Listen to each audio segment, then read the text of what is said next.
Stop right there. Before you pop the hood and squeeze that $30 AC recharge, can hear me out. One small mistake can turn a cheap DIY fix into a repair bill worth over $1,500. I get it. You're just trying to save money and keep your car cool without paying dealership prices. There's absolutely nothing wrong with that. But here's what most recharge kits never tell you. The mistake that destroys thousands of AC compressors every summer isn't running low on refrigerant. It's what people do while trying to add more. Stay with me, and I'll show you the mechanics secret professionals use before adding a single ounce of refrigerant. It could save your compressor your wallet and a repair bill you never saw coming. Part 0N. 4 deadly mistakes. Before you even think about adding refrigerant, you need to understand one simple thing. Your car's air conditioning system is a lot like your body's circulatory system. The compressor is the heart. The refrigerant is the blood. Everything has to keep flowing smoothly through tiny passages, no wider than a drinking straw. Once that flow is interrupted, expensive problems begin. Now let's look at the 4 mistakes that destroy thousands of AC systems every year. Mistake number 1. Overcharging the system. Most people think more refrigerant means colder air. It doesn't. Imagine trying to squeeze a bottle completely full of water. Water doesn't compress. Something has to break. Your AC compressor works the same way. It is designed to compress refrigerant vapor, not liquid refrigerant. Too much liquid can destroy the compressor in seconds, turning a simple recharge into a repair that can cost well over $2,000. Mistake number 2. Using stop-leak refrigerant. This one looks like a miracle in a can. It isn't. Think about injecting super glue into your bloodstream. Sure, it might plug one tiny leak, but it also clogs everything else trying to keep you alive. Stop leak can harden inside the system, blocking tiny passages and expensive components that were never meant to be sealed. One shortcut can become a $3,000 repair. Pay close attention because the next mistake quietly destroys AC systems from the inside. Mistake number 3. Skipping the vacuum pump. Air and moisture may seem harmless. Inside an AC system, they are the enemy. Imagine leaving water inside a steel toolbox for months. Sooner or later, rust takes over. Inside your AC system, moisture combines with refrigerant and oil to form acid that slowly eats away at expensive components until they finally fail. Important note: you cannot vacuum a system that still contains refrigerant. If your system still has pressure, you must have the old refrigerant professionally recovered at a certified shop under EPA Section 609 rules before using a vacuum pump. Mistake number 4. Charging a system when the compressor clutch isn't engaging. This is like trying to force a runner to finish a marathon with a broken leg. If the compressor isn't turning, adding more refrigerant rarely fixes the real problem. Instead, many people keep forcing the system until electrical parts overheat, the clutch burns out, or the compressor suffers even more damage. The repair bill keeps growing while the real problem remains unsolved. So before you spend another $1 on refrigerant, let's find out whether your AC actually needs a recharge at all. So before you spend another $1 on refrigerant, make sure you watch my video. This $0 AC diagnosis can save you hundreds in repairs. The link is waiting for you in the description below. It will show you how to tell the difference between a real compressor failure and a simple problem that many repair shops misdiagnose. Spend a few minutes watching, and it could save you hundreds or even thousands before you buy a single part. Part 2. Diagnosis and preparation. Before buying refrigerant, let's answer one important question. Does your AC actually need it? Because a weak air conditioner doesn't always mean you're low on refrigerant. Sometimes the real problem is electrical. Sometimes it's a clogged component. And sometimes the compressor isn't even turning on. Adding more refrigerant won't fix any of those problems. In fact, it can make them much worse. Here are 3 warning signs that tell you it's time to investigate before reaching for a recharge can. First, your AC never gets truly cold even after driving for several minutes. Second, the compressor clutch keeps clicking on and off every few seconds. Third, you notice oily residue around AC hoses or fittings. That's often a sign that refrigerant has been leaking out. Now here's the mistake almost every DIYer makes. They trust the little plastic gauge that comes attached to those recharge cans. Don't. Trying to diagnose an AC system with that tiny plastic gauge is like checking your blood pressure with a rubber band. It might make you feel like you're measuring something, but it won't tell you what's really going on. Professional technicians never rely on that little gauge. They use a full manifold gauge set that reads both the low side and the high side at the same time. That's how you see the whole picture, instead of guessing with half the information. Before you begin, make sure you have the right tools. Safety glasses, protective gloves, a proper manifold gauge set, a vacuum pump, a refrigerant scale, and always use the exact refrigerant listed on the sticker under your hood. Never use products that contain stop leak. One more thing, before connecting anything to your car, take 10 seconds to read that factory label under the hood. It tells you exactly which refrigerant your vehicle uses and exactly how much it needs. That little sticker can save you from one of the most expensive mistakes in this entire job. Now that you know your system actually needs attention, let's go through the exact step-by-step procedure professional mechanics use to recharge an AC system safely without risking thousands of dollars in damage. Part 3. Step-by-step Pero procedure. Now we are ready to recharge the system the right way. No guessing. No squeezing a can until the air feels cold. We are going to follow the same 5-step process professional technicians use. Step 1. Read the underhood label. Before connecting a single hose, open the hood and find the air conditioning label.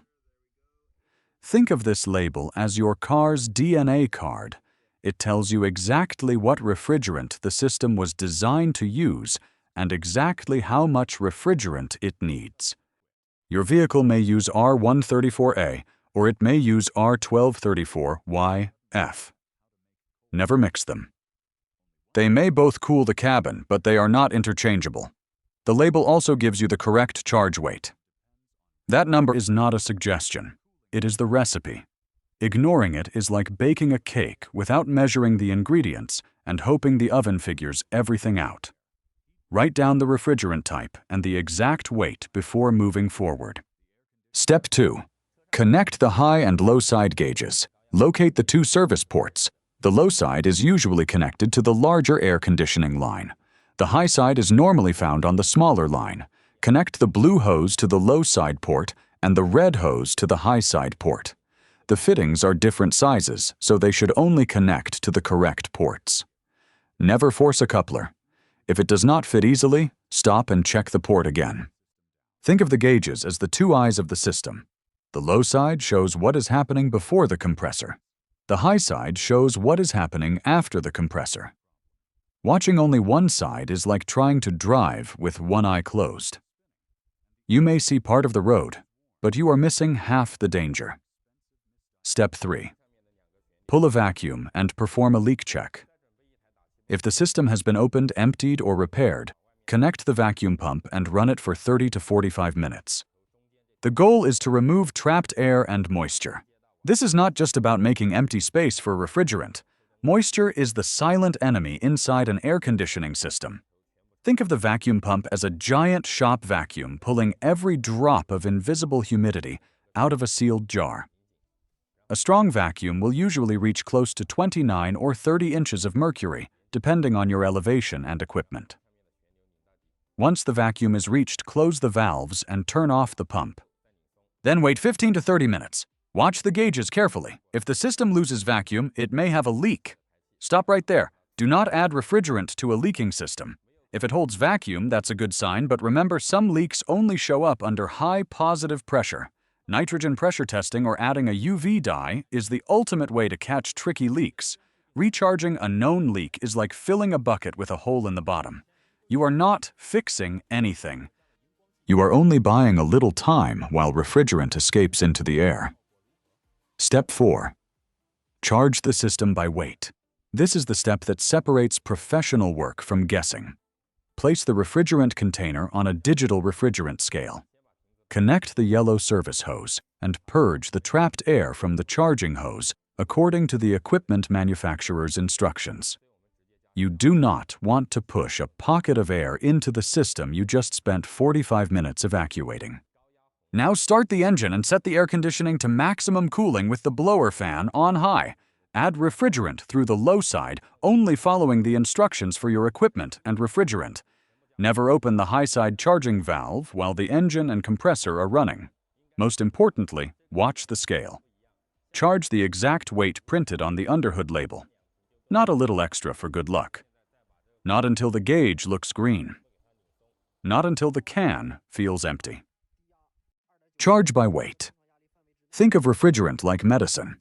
The correct dose helps the system work. Too little may not solve the problem. Too much can cause serious damage.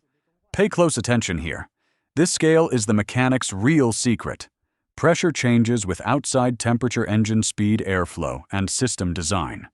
Weight tells you exactly how much refrigerant entered the vehicle. Step 5. Verify temperature and pressure. Once the correct charge has been added, place a thermometer in the center dashboard vent. With the doors or windows open as required by the vehicle's service procedure, allow the system to stabilize.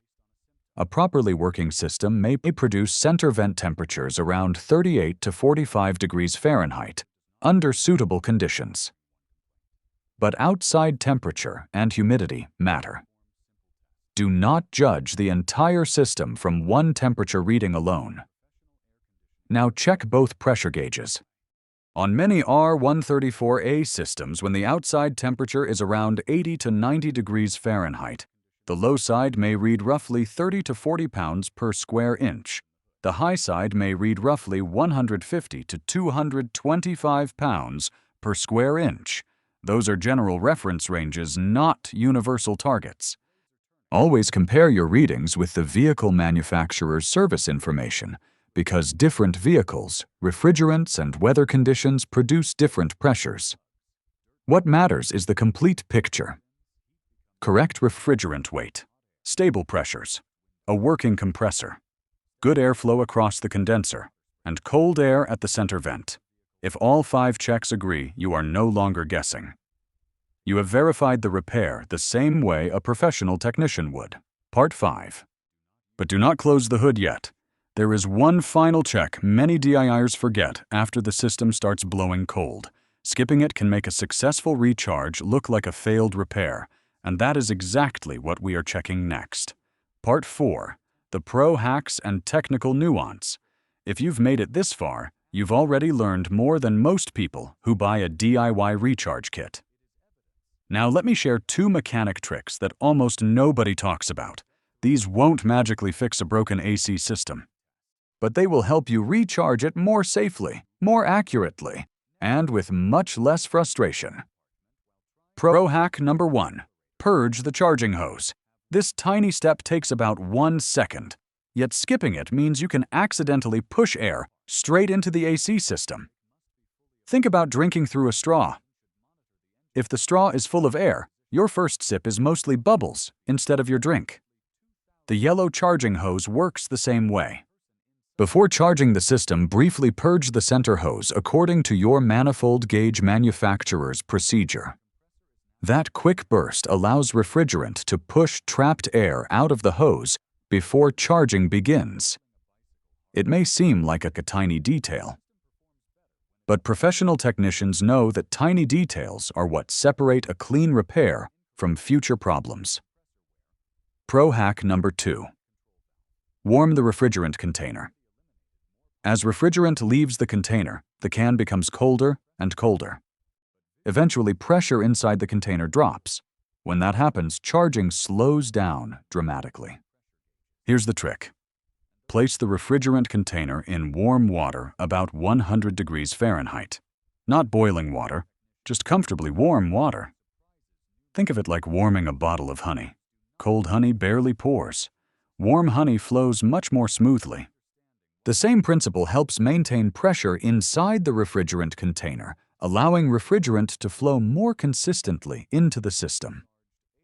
Many professional technicians use this simple trick, because it makes charging smoother without forcing the refrigerant into the system. Never use hot or boiling water torches or heat guns. Water over 120 degrees Fahrenheit can cause the can pressure to spike violently and explode. Warm tap water under 100 degrees Fahrenheit is the absolute limit. Remember, the warm water is helping maintain container pressure. It is never a substitute for charging the correct amount by weight. No shortcut replaces accuracy. And that's exactly why professionals trust the scale more than anything else. You've now learned the same practical habits that experienced technicians use every day. Most DIY videos never mention them. But these small details can make the difference between a frustrating afternoon and a repair you only have to do once. Final section. Now let's add everything up. How much money did you actually save? And I'll leave you with one final piece of advice that could save you from an expensive mistake long after today's job is finished. Part 5. Cost versus benefits. Let's put everything into perspective. Doing this job the right way usually costs about $30 in refrigerant and a little over 30 minutes of your time. Doing it the wrong way can easily turn into a repair bill of $1,000 or more. That's the difference between following a proven process and simply hoping for the best. Today, you've learned how to avoid the 4 biggest mistakes that destroy AC systems. You've learned why professional technicians always charge by weight instead of guessing. And you've learned a few simple tricks that can make the entire job safer, easier, and more accurate. Knowledge like this doesn't just save money today, it helps you avoid expensive mistakes for years to come. If this video saved you time, helped you solve your AC problem, or simply gave you the confidence to work on your own car, please hit the like button and subscribe so you never miss the next money-saving car repair guide. And if you'd like to support our team even more, you can tap the Super Thanks button with the little heart right below this video. Every bit of support helps us create more in-depth repair guides, buy better testing equipment, and keep sharing honest advice that helps people save real money instead of spending it on unnecessary repairs. Thank you so much for watching. Take care of your car. Take care of your wallet, and I'll see you in the next video.